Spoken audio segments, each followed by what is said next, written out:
In front of me is the LENOVO Tab K11E, and today I would like to show you how you can edit password saved in Password Manager.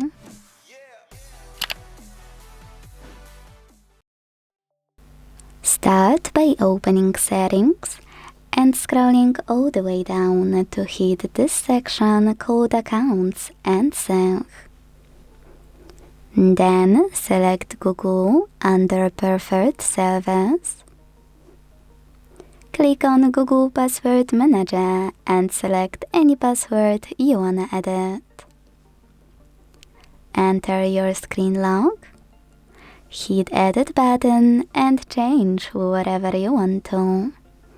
When you finish, hit Save at the top right corner.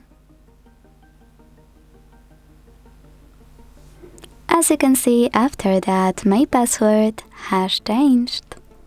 Thanks so much for watching. If you enjoyed this video, leave a like, comment and subscribe. Bye!